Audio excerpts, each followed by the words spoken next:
নমস্কাৰ এই মুহূৰ্তত আহি পৰিছে আজিৰ দিনটোৰ 7টা গুৰুত্বপূৰ্ণ খবৰ। প্ৰথমটোৱে গুৰুত্বপূৰ্ণ খবৰ, সাৱধান, ৰাজ্যৰ বিভিন্ন প্ৰান্তত হৈছে ভয়ংকৰ পানী। উজনি, নামনি আৰু মধ্য অসমত ভয়ংকৰ বানপানী হোৱাৰ খবৰ এই মুহূৰ্তত আহি পৰিছে। ইতিমধ্যে বতৰ বিজ্ঞান কেন্দ্ৰ আৰু প্ৰশাসনৰ ফালৰ পৰা বিশেষ জাননী প্ৰেৰণ কৰা হৈছে। যিকোনো সময়ত অসমখন ডুব যাব পাৰে পানীৰ তলত।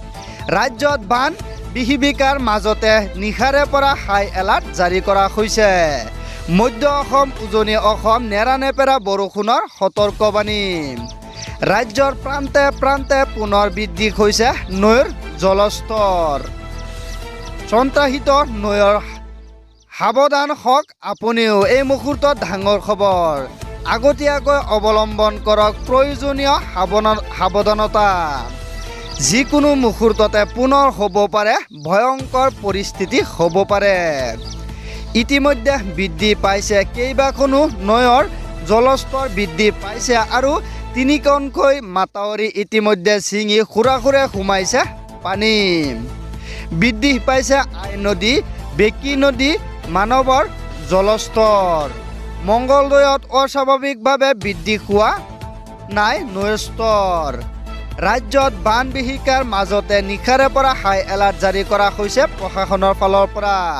এই মুহূৰ্তত আহি পৰিছে পৰৱৰ্তী গুৰুত্বপূৰ্ণ খবৰ, বহু ছাত্ৰ ছাত্ৰী হ'ব বঞ্চিত। নিযুত মইনা আঁচনিৰ সুবিধাৰ পৰা বহুতো ছাত্ৰ ছাত্ৰীয়ে বঞ্চিত হ'ব। কোনে কোনে বঞ্চিত হ'ব, কোনে কোনে লাভ কৰিব এই সুবিধা, এই মুহূৰ্তত মুখ্যমন্ত্ৰী ডক্টৰ হিমন্ত বিশ্ব শৰ্মাই ঘোষণা কৰিছে। বহু ছাত্ৰ বঞ্চিত হ'ব, ছাত্ৰ ছাত্ৰী বঞ্চিত হ'ব নিযুত মইনা আঁচনিৰ পৰা। কোন কোন হ'ব বঞ্চিত আৰু কোনে কোনে লাভ কৰিব সুবিধা, কোনে কোনে লাভ কৰিব সুবিধা, সেই সম্পৰ্কে মুখ্যমন্ত্ৰী ডক্টৰ হিমন্ত বিশ্ব শৰ্মাই ডাঙৰ ঘোষণা কৰিছে। স্নাতক পৰ্যায়ৰ ছাত্ৰীয়ে বিবাহত আবদ্ধ হ'লে নাপাব নিযুত মইনা আঁচনিৰ সুবিধা। স্নাতক পৰ্যায়ত উত্তীৰ্ণ নোহোৱা পৰ্যন্ত বিবাহত আবদ্ধ হ'ব নোৱাৰিব। স্নাতকোত্তৰ ছাত্ৰীসকলে বিবাহত আবদ্ধ হ'লেও লাভ নকৰিব টকা। বাল্য বিবাহ ৰোধ কৰাৰ ক্ষেত্ৰত ৰাজ্য চৰকাৰে বিশেষ পদক্ষেপ লৈছে। মুখ্যমন্ত্ৰী ডক্টৰ হিমন্ত বিশ্ব শৰ্মাই সেই সম্পৰ্কে ডাঙৰ ঘোষণা কৰিছে। উজনিৰ পাছত নামনিত ভয়ংকৰ বানপানীৰ পৰিস্থিতিৰ সৃষ্টি হৈছে।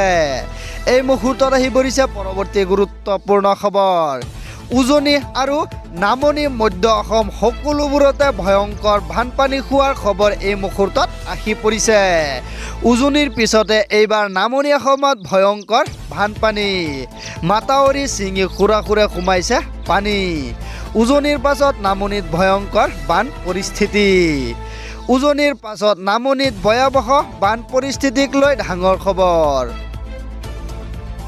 নোৱাৰৈৰ মাথাউৰি ছিঙি খুৰা সোমাইছে পানী। মুহূৰ্তৰ ভিতৰতে জলমগ্ন হৈছে কেইবাখনো গাঁও। নিশাৰ ভিতৰতে পুনৰ বৃদ্ধি নৈৰ জলপৃষ্ঠ।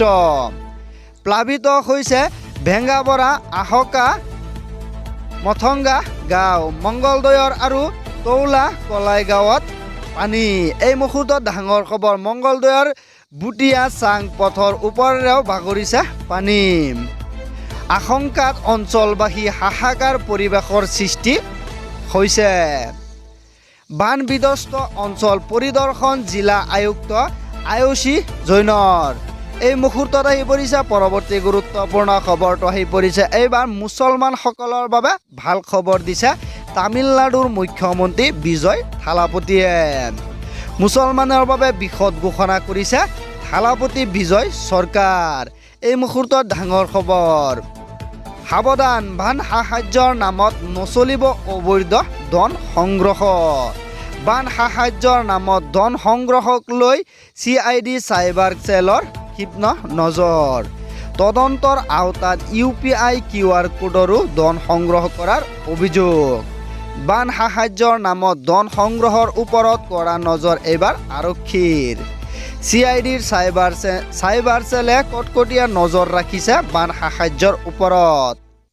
বান সাহায্যৰ নামত ধন আত্মঘাতৰ বিৰুদ্ধে কঠোৰ ব্যৱস্থা।